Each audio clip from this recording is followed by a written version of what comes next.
You know, football is filled with just completely underrated performances. I mean, my entire channel is built on talking about special teams and specialists because I think that they're so underrated. And I mean, people are always questioning the value of things, and even the great players, like look no further than Barry McCocken, are constantly talking about how he thinks Tom Brady isn't that good. Let me know if you want me to make a video about that, because I have a lot to say about that subject. But there's one performance that was relatively recently, and I feel like people just gloss over it. A performance so amazing, so incredibly dominant on such a big stage that I don't know why people have seemingly just forgotten about it or write it off. Oh, I do actually know why people tend to write it off. It's because that same game, from a different player, a single play completely erased an absolutely dominant performance. And that, of course, is from the 2023 Super Bowl, Eagles taking on the Chiefs, the beautiful, awesome, impressive performance of none other than Jalen Hurts. But to truly understand why this performance is so good and how can it be erased by one play, we have to go back. We're going to take it a little further back than I normally would, because you need to understand where the Chiefs dynasty was at this point in 2022. Because quite frankly, it was unlike anything we had seen for a long time. From the moment Patrick Mahomes stepped into the league as a starter, he was terrorizing the National Football League. It didn't hurt that he had one of the most innovative coaches in the league at the time and an absolute stack of talented players around him with the likes of Tyreek Hill and Travis Kelce. But even then, people wouldn't have expected Mahomes to do what he did in the league. He wasn't just a good quarterback, not just the missing piece. He was the pinnacle of everything we thought a quarterback could be. He was elusive, a great decision maker. He would make throws that other quarterbacks could only dream of making while doing it on the run, falling down, and getting hit. There's only one way you can describe Mahomes' burst onto the scene, and it was akin to what we saw when Steph Curry started popping off in the NBA. It wasn't just that he was doing impressive things, it was the sheer mass of unbelievable plays on such a consistent basis. And their absolutely stacked receiving core resulted in things like 2019, the year it all clicked.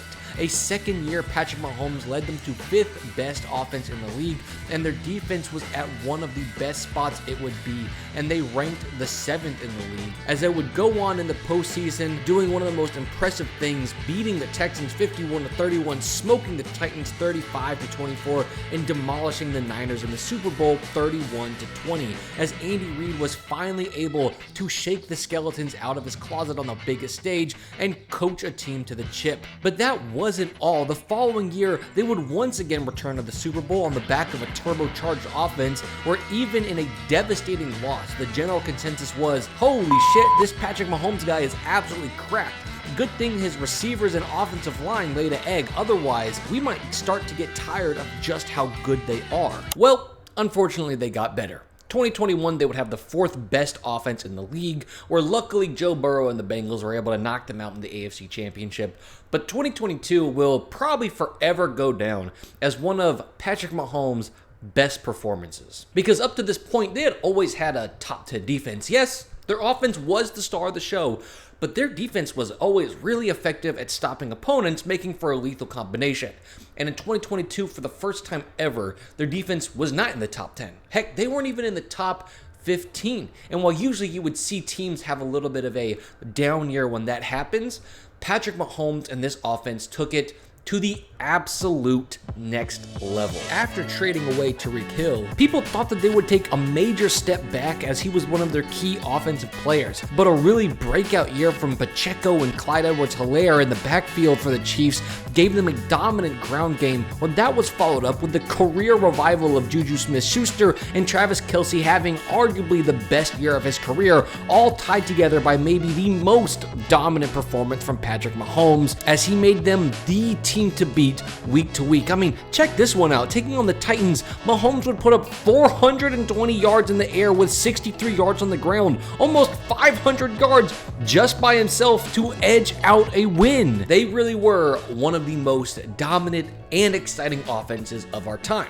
And now you might be thinking, Isaac, you're kind of bouncing on it right now in a video that's not even supposed to be about the Chiefs. And I know, the copious amounts of glazing I'm doing is just to show you guys that this is the offense that they were bringing to the table in 2022. Because up to this point, nobody could beat them in a boat race. The only teams that were able to actually beat the Chiefs were able to hold them to 24 or less points. So with that as the backdrop, now let me introduce you to none other than the Philadelphia Eagles. Because coming into this year, they had quite a different story. You see, 2021 was largely a disappointing year. The team who had drafted a quarterback just a few years ago was looking to see him have a breakout year, and it just wasn't quite happening. He threw for 16 touchdowns and 9 interceptions, which was a step up from the year before, as well as rushing for another 800 yards and 10 touchdowns. So it was a solid year, but in a quarterback-dominated league, Eagles fans couldn't tell if Hurts was limited in ability or held back by coaching. But then 2022 came around and Shane Steichen just started firing on all cylinders as the offense was one of the best in the league. Hurts was playing like an absolute maniac. Devontae Smith in his sophomore year was turning out to be the truth, while AJ Brown, who they just acquired from the Titans, was everything they had hoped for and more, opening up the passing game and ground game while revolutionizing the brotherly shove, also known as the tush push, to make picking up 1-yard gains seemingly trivial. I mean, they were so good that they threw in Gardner Minshew against the Cowboys, and he put up 350 yards of passing despite the fact that they would lose those 2 games. That means that they would go 14-3 and 14-1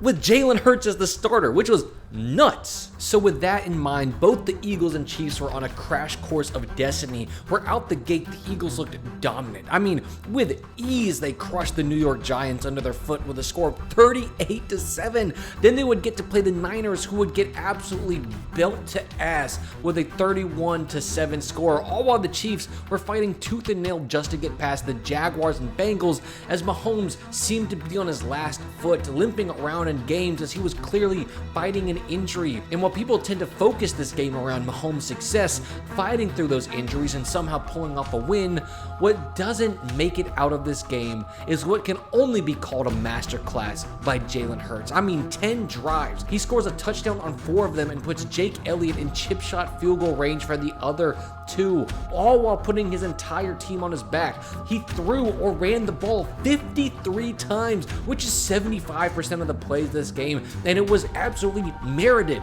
He was so poised, so accurate, and when they needed him to, he would opt into running, which worked out beautifully as he carried it for 3 touchdowns and was the team's leading runner. Eagles fans would watch this game in awe as they were seeing everything they had hoped for from Hurts come to fruition. But Hurts did have one pretty critical mistake. He tried to tuck it in the second quarter where the ball gets punched out, takes a very favorable Chiefs bounce, and then is returned for a touchdown. Regardless of that though, he did play a near perfect rest of the game, where until the fourth quarter, they were only down by a singular point, despite the fact that they gave up a free touchdown, as I stated earlier. It would come down really to this one drive where I just really want to painstakingly spell it out for you, okay? Because first play, immediate pressure. He's hightailing it backwards and throws a beautiful pass to Goddard. He absolutely saves a broken play and keeps them ahead of the chains as they move on to 2nd and 5. Then he throws a dart to Pascal to move them to 3rd and 3 before an absolute nightmare scenario happens, which is unrelenting pressure on both sides. Hurts turns one way, spins back to the other. He's extending the play, looking downfield, but doesn't see anything, where he throws the ball out of bounds to just make sure they get to 4th down. And while a lot of people like to talk about, oh, this drive resulted in a punt as if it was somehow Hurts' fault, you can see he played this about as perfect as he could under some of the craziest conditions possible. How many quarterbacks right now would have their team punting from 4th and 15 or 4th and 25 plus? He handled this perfectly. So now, setting up from the 32-yard line, they send out Aaron Sipos, where I just want to spell this out. This should have been a gimme, easy to hit punt, okay? They're playing into every single one of Sipas's strengths. So as an Aussie, they like to hit the little drop punt where they put the nose down to hit end over end. They're going to give him an opportunity to get more power on the ball by hitting something called a Louis, where he gets to walk right and punt back left. This lets him close his hip on the ball, should get more power, should be easier to match his distance with his hang time, and should give him a good opportunity to put this ball way on the left side of the field. And we know that that's what they wanted, because we can see his entire team release to the left and start running downfield to the left, despite the fact that that's not where the returner would ultimately be. And you can tell that he was upset as you see him react to that ball coming off of his own foot, as he's the only player in that moment who sees the ball going to the right, where who would go downfield to receive it except a man who was about to make himself a little known Chiefs legend, at least for just a small period of time. Kadarius Toney would catch it. Because as he catches it, the position the Eagles are in is terrible. He essentially has a straight, uncontested shot to the end zone, meaning that the Eagles' entire coverage team is going to have to use something called a fold technique, which is essentially when they find a cutoff lane and have to run at full speed to go get to it. And Toney realizes this. He's not going to be able to get home on that straight line because he would get cut off. But when everybody's running full speed backwards into one direction, he can use his athleticism to stop his feet in reverse field and take the ball against the grain to be able to get a big break, which is when he takes this thing up the sideline all the way down to the 5-yard line, where this would be the nail in the coffin. Sure, the Eagles could have hoped to hold them to a field goal here, but this was still one of the best offenses of our time, and after 3 plays, they scored, extending their lead to 8 points, where even after an 8-play, 75-yard drive where Hurts was absolutely on fire, making great decisions and not throwing a single incompletion while getting both the touchdown and 2-point conversion on his legs alone, the Chiefs are able to hold onto the ball for a 12-play, 5-minute drive to kick a go-ahead field goal with only 8 seconds left to end the game.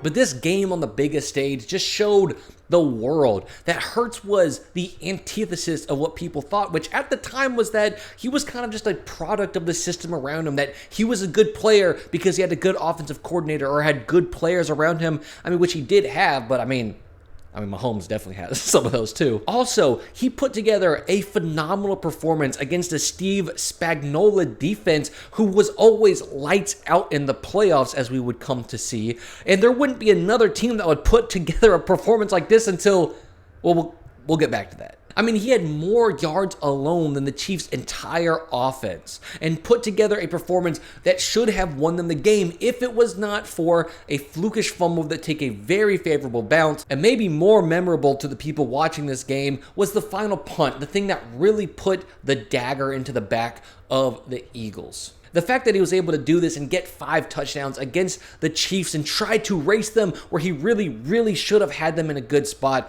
is one of the greatest Super Bowl performances that's just glossed over. And anytime people try to talk about if Jalen Hurts is good or bad, they tend to kind of ignore this game despite how unbelievably well he played under the circumstances.